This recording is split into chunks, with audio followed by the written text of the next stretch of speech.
दर्शकों ब्रेक तो बाद तुहाडा स्वागत है जी डॉक्टर साहब। प्रोग्राम नूं होर अगे वधांदे हां। अज दे अगले इशू दे नाल जी डॉक्टर साहब की कहना चाहोगे तुसीं? देखो जिहड़ा इंडियन हकूमत उन्हां दीयां एजेंसियां ने 30 मिलियन सिख नेशन नूं बदनाम करन दे लई मूवमेंट बेशक पिछले 4 दहाकिਆਂ तो रही है, पर जदों तो डायस्पोरा सिखां ने अपनी ताकत पोलिटिकल पावर असर्ट की है और वो खास तौर पर कैनेडा दे विच पोलिटिकली 16-17 MP'आं दा बनना, 4 वजीर बनने, फिर जगमीत सिंह दा तीसरी वड्डी पार्टी का लीडर बनना, जिहड़े Jagmeet Singh right of self determination स्वै निर्णय के हक च यकीन रखते हैं। फिर कैनेडा के गुरुद्वारियां वालों जिहड़ा पाबंदी कि भाई इत्थे इंडियन ऑफिशियल और दूजे नहीं आ सकते, जिहड़ी मूवमेंट अमरीका, यूरोप, आस्ट्रेलिया, न्यूजीलैंड दुनिया भर दे विच गई, इस सारे ने उन्हां दियां एजेंसियां नूं अगों जिहड़ा वो झंझोड़िया तो सी, लेकिन उन्होंने समझा कि बई हुण ये बिल्कुल खुली खुली लड़ाई आमो सामने दी है। पहला तो वो लुकवें टुकवें ढंग नाल जो भी है वो अपना कर रहे सी काम, कुछ इन्हां नूं खुश रखदे सी, बाहरलियां दे नाल उन्होंने सिखां नूं बदनाम करन लई किवें थां थां एक्सट्राडिशन ट्रीटी साइन कीतियां और जिथों भी सी किते इंटरपोल नूं अलर्ट करता है, किसी नूं ट्रीटी तहत वापस लिजाण दी गल कीती, जिहड़ा एक अटैम्प्ट डायस्पोरा सिखां ने उन्हां दे मूँह ते चपेड़ मारी परमजीत सिंह पम्मा, जिन्हां नूं पुर्तगाल तो लिजाना चाहुंदे सी। और इसे तरह इन्हां दे जिहड़े होर एफर्ट और खास तौर पर कैनेडा दे विच जस्टिन ट्रूडो की अगवाई च बनी सरकार जिहड़ी कि बड़ी जागरूक सी, उन्होंने ऑलरेडी ये रियलाइज़ कर लिया सी कि भी ये इंडियन इंटरफेरेंस टू मच। और जिवें असीं कल डिस्कस किया सी कि किवें ब्रैम्पटन दे एक फैसटिवल दे विच जिहड़ा 1982 तो चलदा है, जिहदे कि NGOs नूं पैविलियन लाण दा जिहड़ा वो हक दिंदे ने, पंजाब पैविलियन का विरोध करन दे लई किवें इंडियन कौंसलेट्स और दूसरिਆਂ ने इंटरफेयर किया, थ्रैट किया।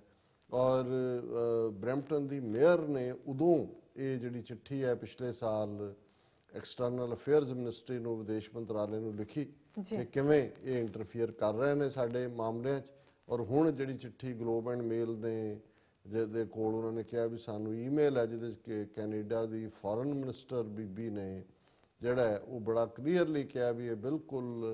ना काबिले बर्दाश्त है और ये बिल्कुल असी इंटरफेरेंस जी है वो नहीं सहारांगे। सो जाहिर है कि भी ये हुण गल, और इस तो पहला असी जर्मन का केस देखते हैं जिथे कि अदालत वालों जिहड़ा इंडियन कौंसलेट लई काम कर रहा सी सिखां दे विच वड़ के उन्होंने सजा भी हुई और उसके होर भी बहुत वेरवे सामने आए। सो कुल मिला के हुण जदों और ये मूवमेंट डायस्पोरा सिखां च वो रेफरेंडम 2020 की गल होए, वो इंग्लैंड दे विच जिवें 2 सिख मैंबर पार्लीमेंट्स का बनना है, 1984 के दौर च मार्गरेट थैचर सरकार का की रोल रहा है और सिखां का लॉबिंग उत्थे कि भी ये इंडिपेंडेंट इन्वेस्टिगेशन होए। सो ये सारे मुद्दों ने इन्हां नूं, क्योंकि ये गल शायद साढ़े बहुत सारे भी अजे भी कुछ ऐसे वीर भैणां होणगे जिन्होंने ये लगता है कि एवें बाहर नारे लाया जां इत्थे तुसीं पैरेड करते हो जां नगर कीर्तन करते हो जां खालिस्तान का फ्रूट लगता है जां खालिस्तान के जिहड़े ने वो बैनर लगे हुए ने गुरुद्वारे की फर्क पैंदा है। लेकिन दुश्मन इस गल नूं बड़ी चंगी तरह समझदा है। और ये स्टॉकटन तो एक वीर दस रहा सी कि हुण स्टॉकटन सब तो पुराना इतिहासक गुरुद्वारा है जिथों कि गदर लहर भी चली, उन्होंने कहते गदरी बाबियां का इतिहासक गुरुद्वारा है कि भी कोई जिहड़ा MLA कांग्रेस का वो आया होया सी कोई विआह, क्योंकि प्राइवेट फंक्शन भी गुरुद्वारियां 'च हुंदे ने, तो उन्होंने वो कहन लगे कि जी सैटरडे उन्होंने करना है, उन्होंने कहा जी कि ये MLA फलाना आया होया जी, वो भी बोलना चाहते हैं, तो उन्होंने कमेटी का नॉन कमिटल सी कि भी नहीं है। पर वो अगले दिन जो आके उन्होंने देखा भी स्टेज के पिछे वड्डा बैनर खालिस्तान जिंदाबाद लगा होया है, तो उन्होंने वो कहण बोल, वो कहना मैं तो नहीं बोलता। सो ये मैं इसलिए कह रहा कि भी ये सारे इंपैक्ट ने बहुतिਆਂ ਨੂੰ लगता है भी इदा नहीं है, दुश्मन बहुत चंगी तरह समझदा है इस गल नूं कि इस सब का मतलब ये जिहड़ी जनरेशन 84 दे विच ही सी उन्हें तो देखिया, लेकिन अगली जनरेशन भी जदों हुण बच्चे भी जानते हैं वो पढ़ते हैं ਬੈਨਰ ਹੈ ਕਿ ਕੀ ਹੈ, ਉਹ ਆ ਕੇ ਅੱਜ ਕੱਲ ਗੂਗਲ ਹੋਏ ਆਪ ਰਿਸਰਚ ਕਰਦੇ ਨੇ ਕਿ ਵੀ ਕੀ ਪ੍ਰੋਬਲਮ, ਔਰ ਉਹ ਜਦੋਂ ਦੇਖਦੇ ਨੇ ਵੀ ਕਿੰਨੇ ਜ਼ੁਲਮ ਹੋਏ ਜਾਂ ਕੀ ਹੈ, ਤੇ ਉਹਨਾਂ ਦੀ ਜਿਹੜੀ ਹੈ ਹਮਦਰਦੀ ਵੀ ਹੁੰਦੀ ਹੈ। ਔਰ ਇਸ ਵੇਲੇ ਜਿਵੇਂ ਜਗਮੀਤ ਸਿੰਘ ਨੇ ਜਾਂ ਦੂਜੇ, ਇਹ ਸਾਰੇ ਸੈਕੰਡ ਜਨਰੇਸ਼ਨ ਨੇ, ਇਹਨਾਂ ਦਾ ਕੋਈ ਸਿੱਧੇ ਤੌਰ ਤੇ ਲਾਗਾ ਦੇਗਾ ਨਹੀਂ ਹੈ। ਐਵਰੀ ਇੰਚ ਜਿਹੜੇ ਇੱਥੇ ਸਾਡੇ ਜੰਮੇ ਪਲੇ ਬੱਚੇ ਨੇ, ਦੇ ਆਰ ਅਮਰੀਕਨ, ਅਮਰੀਕਨ ਸਿੱਖ ਨੇ, ਕੈਨੇਡਾ ਦੇ ਕੈਨੇਡੀਅਨ ਸਿੱਖ ਨੇ, ਪਰ ਉਹਨਾਂ ਦਾ ਆਪਣਾ ਇੱਕ ਪਰਸਪੈਕਟਿਵ ਬਣ ਗਿਆ ਉਹ ਸਾਰਿਆਂ ਨੂੰ ਦੇਖਣ ਦਾ। ਔਰ ਜਿਹੜੀ ਕਰਕੇ ਮੈਂ ਇਹ ਸਾਰਾ ਪਿਛੋਕੜ ਦਿੱਤਾ ਵੀ ਹੁਣ ਇੰਡੀਅਨ ਏਜੰਸੀਆਂ ਨੇ ਦੇਖਿਆ ਵੀ ਕੋਈ ਨਹੀਂ, ਉਹਨਾਂ ਨੇ ਖੁੱਲ੍ਹ ਕੇ ਇੱਕ ਜਿਹੜਾ ਚਾਰਜ ਲਗਾਤਾਰਤਾ ਨਾਲ 84 ਤੋਂ ਬਾਅਦ ਪਾਕਿਸਤਾਨ ਦੀ ਆਈ.ਐਸ.ਆਈ ਨੂੰ ਤਾਂ ਇਹਨਾਂ ਨੇ ਇਵੇਂ ਬਣਾ ਦਿੱਤਾ ਜਿਵੇਂ ਸਾਰੇ 7 ਬਿਲੀਅਨ ਲੋਕਾਂ ਦੇ ਇਸ ਪਲੈਨਟ ਨੂੰ ਆਈ.ਐਸ.ਆਈ ਚਲਾਉਂਦੀ। ਦੇਖ ਲਓ, ਲੇਕਿਨ ਹਕੀਕਤ ਇਹ ਹੈ ਕਿ ਇਹਨਾਂ ਨੇ ਇੰਨੀ ਜ਼ਿਆਦਾ ਇੰਟਰਫੇਰੈਂਸ ਪਾਕਿਸਤਾਨ ਦੇ ਵਿੱਚ ਕੀਤੀ ਹੋਈ ਹੈ, ਕਿਤੇ ਸਿੰਧੀ ਨੈਸ਼ਨਲਿਜ਼ਮ ਖੜਾ ਕਰਤਾ, ਬਲੋਚੀਆਂ ਲਈ ਤਾਂ ਲਾਲ ਕਿਲੇ ਤੋਂ ਮੋਦੀ ਜਿਹੜਾ ਉਹ ਮੈਂਸ਼ਨ ਕਰ ਰਿਹਾ ਹੈ, ਇਹਨਾਂ ਦੀ ਐਂਬੈਸਡਰ UN ਦੇ ਵਿੱਚ ਜਨੇਵਾ ਦੇ ਵਿੱਚ ਹਿਊਮਨ ਰਾਈਟਸ ਕਾਉਂਸਲ ਦੇ ਵਿੱਚ ਬਲੋਚੀਆਂ ਦੇ ਰਾਈਟਸ ਦੀ ਗੱਲ ਕਰ ਰਹੀ ਹੈ, ਇੱਥੇ ਬਰਾਬਰ ਤੇ ਲਿਆ ਕੇ ਇਹਨਾਂ ਦੇ ਪ੍ਰੋਟੈਸਟ ਕਰਵਾਏ ਜਾ ਰਹੇ ਨੇ। ਸੋ ਇਸ ਦੀ ਬਜਾਏ ਕਿ ਇਹ ਕੀ ਕਰ ਰਹੇ ਨੇ, ਉਹਨਾਂ ਨੇ ਸਿੱਖਾਂ ਨੂੰ ਸਿੱਧੇ ਤੌਰ ਤੇ 30 ਮਿਲੀਅਨ ਸਿੱਖਾਂ ਨੂੰ ਬਦਨਾਮ ਕਰਨ ਲਈ, ਔਰ ਡਾਇਸਪੋਰਾ ਸਿੱਖਾਂ ਨੂੰ ਖਾਸ ਤੌਰ ਤੇ ਕੈਨੇਡਾ ਅਮਰੀਕਾ ਨੂੰ ਟਾਰਗੇਟ ਕਰਕੇ ਉਹਨੂੰ ISI ਨਾਲ ਜੋੜਿਆ ਹੋਇਆ। ਔਰ ਇਹ ਖਬਰ ਪਿਛਲੇ ਦਿਨਾਂ ਦੀ ਹੈ, ਮੈਂ ਇਹਨੂੰ ਡਿਸਕਸ ਨਹੀਂ ਸੀ ਕਰ ਸਕਿਆ, 2-3 ਵਾਰੀ ਡ੍ਰੌਪ ਕੀਤਾ, ਫਿਰ ਵਕਤ ਹੋ ਜਾਂਦਾ ਸੀ। ਔਰ ਇਹ ਖਬਰ ਹੀ ਹੈ ਕਿ Sikh youth being trained at ISI facilities in Pakistan government. ਔਰ ਇਹ ਕੋਈ ਮਾੜਾ ਮੋਟਾ ਕਿਸੇ ਨੇ ਅਖਬਾਰ 'ਚ ਪਲਾਂਟ ਨਹੀਂ ਕਰਾਈ ਖਬਰ, ਇਹ ਖਬਰ ਹੈ ਕਿ ਵੀ ਹੋਮ ਮਿਨਿਸਟਰੀ ਨੇ ਜਿਨ੍ਹਾਂ ਨੇ ਇਸ ਸਾਰੇ ਨੂੰ ਪਾਰਲੀਮੈਂਟਰੀ ਪੈਨਲ ਇਸ ਦੇ ਉੱਤੇ ਉਹਨਾਂ ਨੇ ਬਣਾਇਆ ਹੋਇਆ। The Home Ministry has conveyed to a Parliament panel that Sikh youths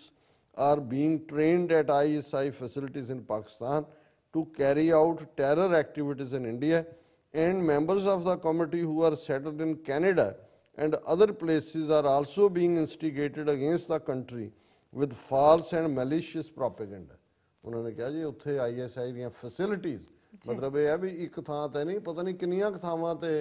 ਜਿਹੜੇ ਹੈ ਉਹ ਟ੍ਰੇਨਡ ਕਰ ਰਹੇ ਨੇ ਸਿੱਖ ਨੌਜਵਾਨ। ਔਰ ਕੈਨੇਡਾ ਔਰ ਦੂਜੇ ਜਿਹੜਾ ਸਾਰਾ ਐਂਟਾਈ ਇੰਡੀਆ ਪ੍ਰੋਪੇਗੈਂਡਾ ਚੱਲ ਰਿਹਾ, ISI ਕਰਵਾ ਰਹੀ ਹੈ। Top officials of Home Ministry led by the Union Home Secretary told the Committee on Estimates headed by senior BJP leader Murli Manohar Joshi, ਹੁਣ ਉਹ ਸਾਰੇ ਹੀ, ਕੋਈ ਜੋਸ਼ੀ ਹੈ, ਕੋਈ ਅਡਵਾਨੀ ਹੈ, ਕੋਈ ਅਡਾਨੀ ਹੈ, ਕੋਈ ਮੋਦੀ ਹੈ, ਸਭ ਇੱਕ ਹਿੰਦੂ ਤੋਂ ਵੀ ਦੂਜੇ ਨੂੰ ਦੱਸ ਰਿਹਾ ਉਹਨਾਂ ਦੀ ਜਿਹੜੀ ਹੈ ਹੋਮ ਮਿਨਿਸਟਰੀ ਦੇ ਆਫੀਸ਼ੀਅਲ ਜਿਹੜੇ ਨੇ, ਪਾਰਲੀਮੈਂਟਰੀ ਕਮੇਟੀ ਜਿਹਦਾ ਹੈਡ ਜਿਹੜਾ ਮੁਰਲੀ ਮਨੋਹਰ ਜੋਸ਼ੀ ਹੈ, ਜਿਹੜਾ ਕਦੇ ਖੁਦ BJP ਦਾ ਪ੍ਰਧਾਨ ਸੀ, ਉਹਨੂੰ ਦੱਸਿਆ radicalisation of youths by terrorist groups through the misuse of internet and social media has emerged as a big challenge. ਹੁਣ ਸਾਹਮਣੇ ਆ ਗਿਆ ਕਿ ਕੀ ਜਿਹੜਾ ਉਹ ਸਾਰਾ ਸਕੈਂਡਲ ਕੈਂਬਰਿਜ ਦੇ ਨਾਲ ਰਿਲੇਟਡ ਗੂਗਲ ਦਾ ਇਹਨਾਂ ਦਾ ਫੇਸਬੁੱਕ ਦਾ ਸਾਹਮਣੇ ਆਇਆ ਕਿ ਤੁਸੀਂ ਡਾਟਾ, ਤੁਹਾਡੇ ਪ੍ਰਾਈਮ ਮਿਨਿਸਟਰ ਮਨ ਕੀ ਬਾਤ ਦਾ ਡਾਟਾ ਤੁਸੀਂ ਬਾਹਰਲੀਆਂ ਕੰਪਨੀਆਂ ਨੂੰ ਦੇ ਰਹੇ ਹੋ, ਉਹਨਾਂ ਦਾ ਡਾਟਾ ਤੁਸੀਂ ਯੂਜ਼ ਕਰਕੇ ਲੋਕਾਂ ਦੇ ਬ੍ਰੇਨ ਵਾਸ਼ ਕਰ ਰਹੇ ਹੋ, ਤੇ ਬਲੇਮ ਕਰ ਰਹੇ ਨੇ ਕਿ ਜੀ ਸੋਸ਼ਲ ਮੀਡੀਆ ਔਰ ਇੰਟਰਨੈਟ ਰਾਹੀਂ ਜਿਹੜੇ ਯੂਥ ਹੈ, ਸਿੱਖਾਂ ਦੇ ਨੌਜਵਾਨ ਬੱਚੇ ਜਿਹੜੇ ਨੇ, ਉਹਨਾਂ ਨੂੰ ਜਿਹੜਾ ਉਹ ਬਿਲਕੁਲ ਰੈਡੀਕਲਾਈਜ਼ ਕੀਤਾ ਜਾ ਰਿਹਾ, ਉਹਨਾਂ ਨੂੰ ਬਿਲਕੁਲ ਬਾਗੀ ਬਣਾਇਆ ਜਾ ਰਿਹਾ। According to the report of the committee, Central Armed Police Forces and Internal Security Challenges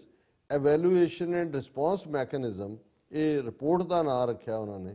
which was tabled in Parliament on Monday, there have been some developments on the Sikh militancy front. Political front ਦਾ ਨਜ਼ਰ ਆ ਰਿਹਾ, ਪਰ ਉਹ ਕਹਿੰਦੇ ਜੀ ਇਹ ਸਿੱਖ militancy front ਦੇ ਉੱਤੇ ਵੀ progress ਹੋਈ ਹੈ। The commanders of terror groups based in Pakistan are under pressure from ISI to further the Pakistani spy agencies' terror plans not only in Punjab but also in other parts of the country. So ਉਹਨੇ ਕਿਹਾ ਜਿਹੜੇ ਉੱਥੇ ਬੈਠੇ ਨੇ ਇਹਨਾਂ ਦੇ, ਉਹਨਾਂ ਨੂੰ ISI ਕਹਿ ਰਹੀ ਹੈ ਕਿ ਵੀ ਤੁਸੀਂ ਇਕੱਲੇ ਪੰਜਾਬ 'ਚ ਨਹੀਂ, ਸਾਰੇ ਹਿੰਦੁਸਤਾਨ ਭਰ ਦੇ ਵਿੱਚ ਜਿਹੜਾ ਉਹ ਟੈਰਰ ਦਾ ਕਰੋ। Sikh youths are being trained at ISI facilities in Pakistan. ਸਿੱਖ ਨੌਜਵਾਨ, ਉਹਨਾਂ ਦੇ ਨਾਂ ਵੀ ਦੱਸ ਦਿੰਦੇ, ਜੇ ਝੂਠ ਹੀ ਬੋਲਣਾ ਦੇ ਦਿਓ 20-25 ਨਾਂ ਨਾਲ ਸਿੰਘ ਹੀ ਲਾਣੇ, ਉਹਨਾਂ ਦੇ ਲਾ ਦਿਓ ਕਿ ਜੀ ਆਹ ਫਲਾਣੀ ਫੈਸਿਲਿਟੀ ਤੇ ਟ੍ਰੇਨਡ ਹੋ ਰਹੇ ਨੇ। ਔਰ ਫਿਰ ਉਹ ਕਹਿੰਦੇ ਕਿ ਜੀ Sikh youth are being trained at ISI facilities in Pakistan interdictions and interrogations have revealed use of jail cadres, unemployed youth, criminals and smugglers